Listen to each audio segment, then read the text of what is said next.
Hello, everybody, and welcome back to. Welcome back to. Yes, big scary spider. Spooky, scary With, Well, I mean, luckily you have a gun. yeah, there is that. It's not real. Yeah, it's also make believe. Yeah. So there is also that. So Except there's just spider behind you. Ah! Chris was telling us this morning at breakfast that he had a spider so big it woke him up. The sound of it crawling up his walls woke him up. Yeah, and I mean, I'd never kill spiders. I probably would have though, from the way he described it, from just how terrifying it sounded. But I always sort of pop them. If they're too big for me to pick them up without getting bitten, I'll stick them in a glass. Otherwise, I'll pick them up and throw. If it's really big, I will leave the house. Something.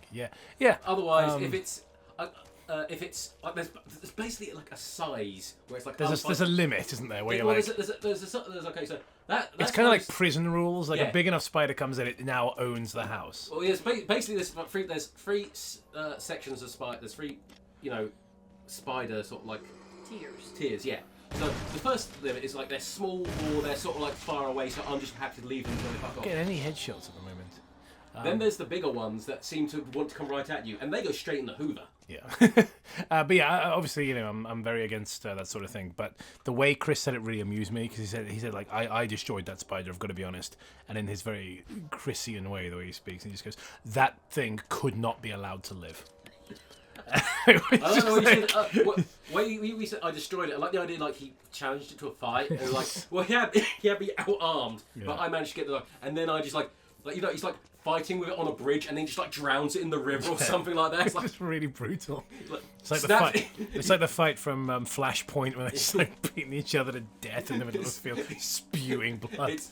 It's the fight with John McClane and the at the top of the tower. He's like, I'm gonna fucking beat you. I'm gonna cook you. He just snaps its neck. It's a spider. Once again, Shragnophobia, Die Hard, but everyone, all those terrorists are replaced with giant spiders. I feel like they wouldn't have gotten away with it in that scenario. I think I'm not saying Nakatomi Tower had good security because it clearly didn't, but I think security would have been good enough that they would have gone, oh, there's a gang of giant tarantulas trying to get in. Well, obviously don't let them in. It's weird because they're still using guns. It's like the way where they shoot the Japanese with like Alan Rickman spider. He's the only one who's got a human head. If anyone's seen Bloodborne, he looks like Patches, but Alan Rickman. He's still got a gun at the end of his spider arm. It was the It's a bit where he's pretending to be hot, and he's clearly a fucking spider. I was actually thinking the exact same thing. Like, oh, how do you know it was me? Like, you're a fucking spider. Well, the thing is, when he was when there's that bit at the end where like Hans Gruber's like is about to fall, he just makes a web. Just makes a web. Yeah, just be like. He's like, haha, and just bang. Yeah, and that's how we would kill John McClane. And Chris Reynolds just fucking kills him. Yeah. Oh. The recut version where he's just about to shoot John McClane's and then Chris Reynolds like swings out of nowhere, kicks him off. My best friend, Chris Reynolds. Thanks, John McClane. And then they high five.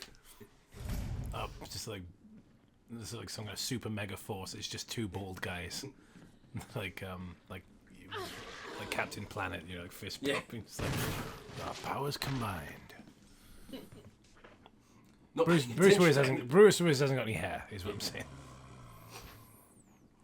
I don't know why he kept we talked about before Bruno, the whole Bruno. The Bruno thing was weird.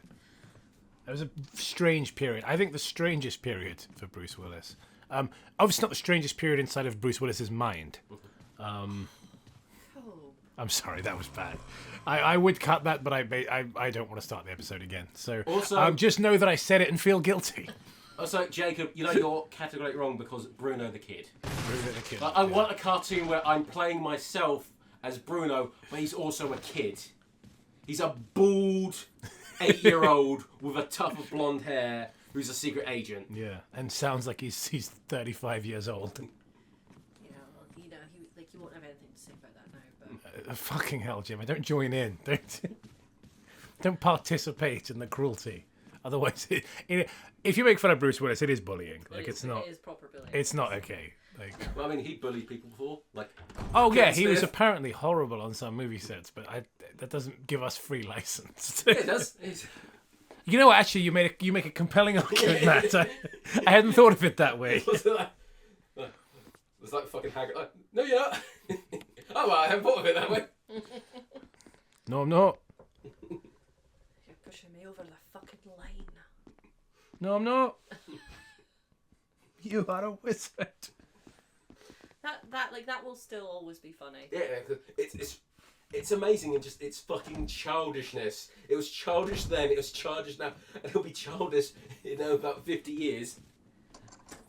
It's like the last. If there was one sort of thing to represent humanity for future civilizations to discover, definitely, I think like machinimas, Gmod machinimas would be one of the things. I think Like some sort of like nuclear war happens. Like the only thing left is like a thumb drive with a bunch of machinery on it, like a box of red versus blue. Yeah, exactly. I think that's an okay way to be remembered as a civilization. And then now also, like, for the history buffs in the Alien Society, we'll have epic rap battles of history. Oh. I know. I was so happy that I missed a bunch of that. Well, it's just. I know these days. So cringe is very much a kind of on its way out. I think people are becoming much more accepting of people being sincere and enjoying traditionally sort of things that are seen as goofy or embarrassing, right? So I feel like, well, it's not like I feel like it. It's pretty much been observed that cringe culture is dying off. However, to me, there is something like profoundly embarrassing, like viscerally upsetting about epic rap battles of history. It is very upsetting. I'm more upset of the things the fake ones that came after it, where the people couldn't even rap properly. Was that like when you Oh were yeah, but like watching those I think I don't know. rap battles? I think it's more embarrassing when they can sort of rap. Well, because you got a good song out of it every now and again. But I think if they're just completely tone deaf and don't know how to rap, it's like, that's faintly amusing. But there's something more there's something more embarrassing about there being a level of musicianship and they still make stuff like that. I completely disagree. I think the sheer fact that. What do you think? Let us know in the comments. let us know in the comment section. If you don't like, watch more. Fucking okay. Completely changing the subject. This whole fucking thing that's been. Sorry, we're going off on a tangent. That's I know it's weird. We're not focusing on the main thing, so we like. Unique for us, we're going to talk about something that isn't related to Resident Evil, but this whole fucking thing that's been going on the last 5 years about like, hey, don't watch, like, yeah, that's really going to tell them. And apparently something like similar happened to the fucking new super gay Doctor Who or something like that, where the guy was like, that always happens. It's not just the usual. Yeah, you're absolutely right. All over media, these people are like, oh, it's not made for you, and then they get mad when you don't watch. Yeah. It's like, just because I, don't like it, don't watch it. Like, okay, so no one fucking did announce the lowest rated Doctor Who in history. Good job, you. Now, if you got this far into the video, please comment the word Jill sandwich. God, it's that sort of thing that pisses me off so much. There's the actual begging from content creators, and the phrase content creator is garbage anyway. But like the actual YouTube. Like, what's worse than content creator is influencer. Yeah. Influencer. Well, I mean, let's be honest. Influencers are most of them work for the CIA, but as far as like people who make YouTube videos are concerned, there is something to me again to use the phrase profoundly embarrassing. Like when they sort of beg for engagement, they're like, "Well, make sure to like I say, if you've made it this far in the video, write Jill sandwich in the comments, like click the like button if you." I'm like, bro, fidget spinner. Yeah, like shut up. Oh, Thanos. I mean, you've done like comment subscribe at the end of your videos, but you've never like stopped the middle of the story, be like, remember? Yeah, oh god, it's just so embarrassing, and I even feel embarrassed about saying at the end of a video, hey, if you liked it, click subscribe. They already know that. Like, people already people can subscribe if they want. What if it was a person who had fallen into a time machine from like 50 years in the past, definitely and they walked into that, like, I'm going to watch this funny box. If they had time machines 50 years ago, we would have heard about it, wouldn't we? So, no, they came, and then the time machine broke after them. See, it makes perfect logical sense. Okay. Science. Okay. Bitch. Oh, that's rude. Oh, yeah. But no, you'd never be rude to somebody. You know what Matt said to me earlier, right? We were just sat here, just chilling. I think I was just like capturing some video footage because I've got some old retro camcorders from eBay. So I was just like capturing the footage. And Matt just goes, "You know what, Jacob? I fucking hate your haircut." I said I don't want to offend you, but yeah, but then you said some really mean shit. Like, so anything that prefaces the word "but" is irrelevant. Yeah, true, but to be fair, from this angle, it might be better on the other side. Your haircut looks shit from this angle. It looks like you've got a fucking bowl cut. I just got the haircut today, and it was expensive as well, so that's annoying. But some of you slightly longer haired people may be able to relate to this. I have this. My haircut is always like, it's always shit at first, and then the next day it's good. So you gotta like wash it again and style it your own way. But like the first like 24 hours of a haircut, it always looks like shit. And you regret spending money, and the next day, like, oh, that does look good. But like the first like 24 hours, like, why did I spend money on this? I look like a fucking doofus. I look like Doofus Rick. He literally does. He does like got all sorts of. Which one of the Three Stooges had the shittest hair? That one. I don't know. Like literally, it looks like his hair. You know, I spent money on his haircut, and by that it means I gave my mum 50 quid to put a bowl on my head and just cut around the sides. No, I'm the same. Like, I hate the way that my hair gets blown and dried. So the next day I always fix it myself, or even go home and fix it myself, just because like it's not the way that I like it. I just like but the cut is always very good. Like, I think the cut is really nice. Same with your hair. And yeah, always the next day it's like, oh, that's a really nice haircut. Yeah. You know? So I don't like getting them at like on work days, like on my lunch break or something, coming back to work. So it's like, oh, hey, Jacob, looking sharp. Whereas if I get it the day before work, I can't be like, oh, looking sharp. Like, they actually mean that shit, yeah. Do you guys think I have enough health items, by the way? I feel like... Yeah. You can always do with some more. Yeah. You just get jumped in the hallway and... yeah. You're fucking psychic. Was it? Now, if you got this far into the video... I'm gonna ban you from appearing on these.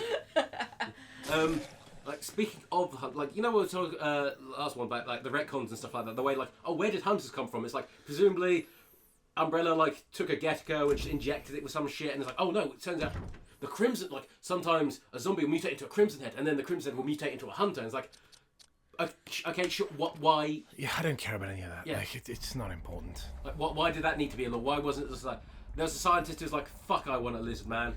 By the way, these discs, you need them if you want the good ending. So yeah, for anyone who's they come here, it's like, oh man, I'm so stuck on I'm stuck on Resident Evil. We're gonna click this one whose thumbnail and title tell me nothing about what part of the game they're on, and I'll just painstakingly go through, hoping they walk me through the part I'm stuck on. So for those of you, and let's be honest, it's the majority that are using this as a walkthrough, as a comprehensive guide to Resident Evil. Speedrun guide.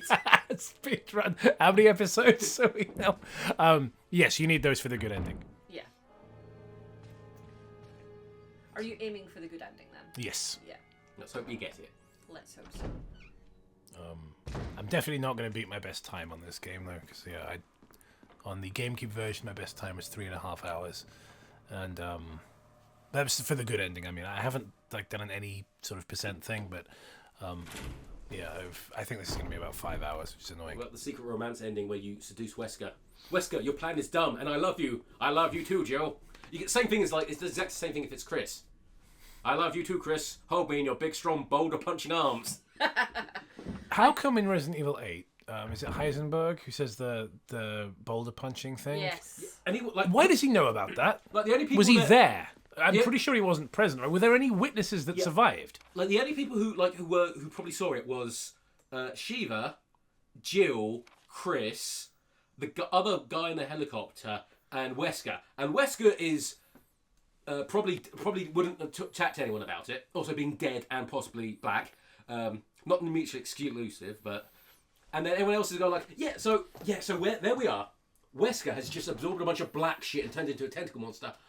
Okay, and then we're in the volcano. What do you mean you're in the volcano? And then Chris starts punching this boulder, and it's this enormous boulder, and it's like, so this Ouroboros virus makes you see stuff.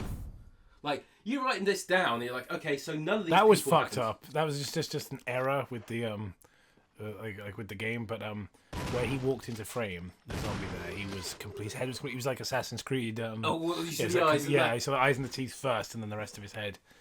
Oh, That would was be awful. kind of cool if you just had like weird zombies. Yeah, sort the of, like... camera was basically inside his head, so he sort of. Brilliant. Oh, with the I was gonna have something. Yeah. So the rest of the Let's Play is going to be this, because the puzzle is easy, but it's fiddly, is the thing. So you've got to make like a jigsaw, right? And it's not especially challenging, but there's not much wiggle room, so you have to make sure they're lined up pretty much perfectly. Oh, this sort of bullet. And that's really annoying, because it's like, come on, the game clearly knows that it's fatally in the right place, and it should give you wiggle room, but it just doesn't. I've been lucky enough to never. I can't think of any game where I've played stuff like that, where it's like you're playing like either a puzzle game or like an RPG, and it's like put the things on the stand. It's like it needs to be in the exact spot, like the right pixel. One things I am very glad about is that they removed the really annoying Ashley puzzle from Resident Evil 4. What, the slide puzzle? The slide puzzle. That fucking thing. I can do it really easily now, but it's still I'm glad they removed it from the Ashley section. Yeah. I remember, like we've said it a few times, that we basically suspect that, like the way the like Ashley acts in the first game is like we thought she might originally she might have supposed to have been younger. I think she was supposed to be younger. Yeah, because she's supposed to be she's like 20 or something, She's and like in college or something like that. But there's just no way. Do you know what I mean? Like she acts like a child. But I think they were just worried it would be offensive, I guess, if she was, yeah. Well, it's going to be really weird when she asks for sex at the end. Yeah, do you know what I mean? It's just Japanese versus Western sensibilities. And it is offensive, you know. But, like, I'm not sure. Like, that's just something we suspect. Yeah, we don't know for sure, but, like, it's the same as we were talking about the whole, like, old racism controversy in the last episode. It's just, you know, we're just waffling a little bit. But, anyway, we've done that puzzle now. Yeah. Something that I always find funny about the new design of Ashley is a bunch of people like, oh man, you've made it ugly now. She's way hotter than the other one. Like, Oh yeah, she looked better when she looked like Jughead. Yeah, not Jughead, Plug.